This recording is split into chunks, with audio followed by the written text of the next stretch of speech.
¿Cuál era el verdadero aspecto de los dioses Anunnaki? Pacers. Hace 4 años. Las tablillas sumerias no hablan de estos dioses como criaturas etéricas, sino de seres biológicos de carne y hueso. Cuando uno oye la palabra dioses, suele evocar imágenes en la mente de nebulosos espíritus celestes surgidos de las lindes de un plano indeterminado de la realidad. Pero esa no es la descripción que hacen los sumerios de estos seres. Según las ancestrales tablillas, los dioses convivían con el hombre compartiendo sus vidas en las mismas ciudades. Eran seres físicos y palpables, que comían, dormían y fornicaban como nosotros. Y también morían. Incluso a veces, elegían algunos seres humanos para copular. Tanto mujeres como hombres se sentían muy halagados de poder tener el privilegio de acostarse con un dios o diosa. Ningún humano podía resistirse a sus encantos, y si lo hacían, significaba enfurecerles, lo cual se traducía en una muerte instantánea. Además, viajaban en vehículos aéreos propulsados, que emitían grandes resplandores, y estruendosos ruidos que hacían temblar las montañas. Los Anunnaki eran una raza guerrera, arrogante y con unos instintos de conquista y poder insaciables. Sabemos por los grabados que físicamente, en comparación con los hombres, eran muy altos, probablemente una altura superior a los 3 metros. Y también mucho más fuertes. En los grabados sumerios, los Anunnaki eran representados en forma humanoide, y aunque sus rasgos faciales quedaban parcialmente ocultos, en parte debido a sus barbas de lapislázuli, parecían tener un rostro humano. Pero somos muchos quienes sospechamos que en relación a su aspecto real, hay algo que no encaja. Los Anunnaki les prohibieron a los sumerios que en sus grabados y estatuas los reflejaran en su aspecto real. ¿A qué obedecía esta prohibición? Si eran tan humanos como nosotros, ¿qué clase de inconveniente hubieran tenido en dejarse reflejar tal como eran? En casi todos los grabados y relieves donde están representados los Anunnaki, observamos 3 elementos muy recurrentes.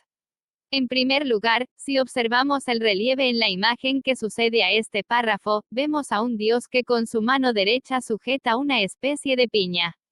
Para algunos investigadores, como el norteamericano David Wilcock, la piña venía a simbolizar la glándula pineal, ya que en ella se encontrarían depositadas la mayor parte de habilidades psíquicas, como la videncia, la visión remota, o la telepatía.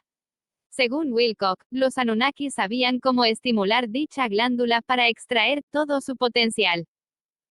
Un segundo elemento común es el misterioso recipiente que sujetan, y que según Sitchin y otros autores, vendría a ser el bote donde depositaban la llamada agua de la vida, algo así como un banco de genes utilitario que debían emplear en sus largos experimentos genéticos, no solo sobre seres humanos, también en animales. Un tercer objeto recurrente es esa especie de pulsera en cada una de sus muñecas, y que si observamos de cerca, nos recuerda sospechosamente a un reloj. Copyright reptiliano. En Babilonia denominaban a los Anunnaki con el término Sir, que significa dragón o gran serpiente. De hecho, el dios Enki pertenecía a una estirpe familiar llamada la Hermandad de la Serpiente, ya que su madre, la concubina Nanu, era descendiente de esta sangre. El símbolo de Enki eran las 2 serpientes enroscadas del caduceo, un símbolo asociado a nuestra actual medicina, pero que podría ocultar hasta 3 tipos de significados. La naturaleza reptiliana de los Anunnaki, una posibilidad cada vez más contemplada por investigadores de todo el mundo, en vista de que casi todas las culturas antiguas hablan de dioses serpiente, u hombres lagarto, bajados de las estrellas, a quienes se les atribuye la creación misma de nuestra especie. Genética reptil, según esta interpretación, debido a que las 2 serpientes enroscadas guardan una estrecha similitud con las 2 hélices de la cadena del ADN humano, sería todo un sello distintivo, para indicamos que ellos nos crearon. El caduceo sería como un copyright que viene a recordamos quién es el fabricante de nuestra raza. Sabiduría espiritual, es el caduceo un símbolo de la síntesis del conocimiento y la sabiduría espiritual. Tal como viene simbolizado por el hinduismo, la serpiente enroscada es la energía kundalini que el hombre guarda latente en su chakra sacro, en espera de que ascienda hacia la iluminación, recorriendo todos los centros energéticos hasta alcanzar el séptimo y último chakra, el coronal, que estaría vinculado al nirvana. Pero más allá de la simbología implícita en la serpiente, existen mayores indicios de la naturaleza reptil de los Anunnaki. La respuesta es afirmativa. Al norte de Irak, a los pies de las montañas Zagros, los arqueólogos encontraron el yacimiento de Jarmo. Allí estaban los vestigios de una comunidad proto-neolítica que desapareció hace 2000 años. Así como miles de estatuillas de dioses sumerios, entre ellas, varias representaciones de diosas madre de la fertilidad. El problema es que aquellas figuras, aunque mostraban un cuerpo antropomorfo, sus cabezas y rostros no eran humanos, sino más bien zoomórficos. Tanto machos como hembras presentaban características de lagartos, ojos rasgados muy grandes, rostros alargados con hocicos afilados, rasgos de lagartija, cráneos alargados en forma cónica, anchos hombros, y figura estilizada. Una de las figuras más desconcertantes es la de una hembra, diosa madre, que sostiene un bebé acurrucado contra su pecho, en pleno proceso de lactancia.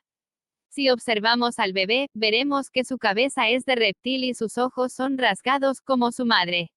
Hasta aquí, uno puede pensar que la simbología de la serpentaria y el hallazgo de estas figuras son una mera coincidencia. El problema es que ya se han encontrado cráneos alargados que presentan un nivel de deformación que no corresponde con el ser humano, pero sí con las cabezas de aquellas estatuillas reptilianas. Cabezas de cono.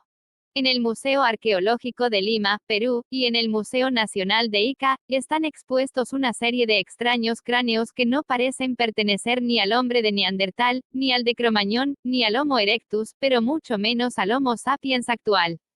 Son cráneos de tipo dolicocéfalo, con cuencas oculares inusualmente grandes, y una mandíbula robusta con mentón saliente.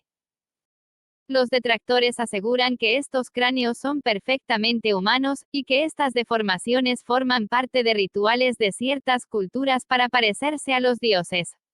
Serían prácticas de deformación craneal que se remontan al antiguo Egipto. Para ese fin, utilizaban tablas de madera o cintas de cuero pegadas al cráneo desde el nacimiento. El niño sufría una compresión craneal constante que podía efectivamente deformar la frente, los laterales y la nuca.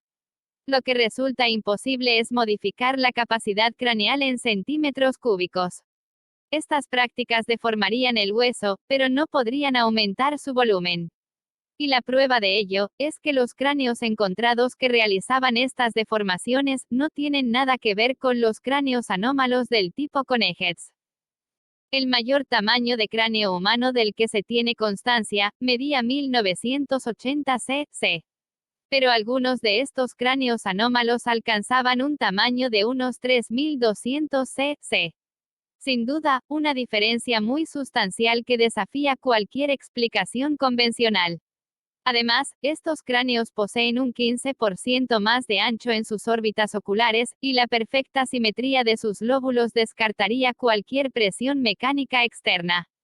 La conclusión a la que se llega, es que no pertenecen a ningún ser humano. En cambio, guardan un gran parecido con las cabezas de los Anunnaki expuestas en las anteriores figuras. Según el investigador suizo Nassim Haramein, experto en física, estos cráneos a los que denomina cabezas de cono, pertenecen a los antiguos Anunnaki y constituyen la prueba de que no eran humanos.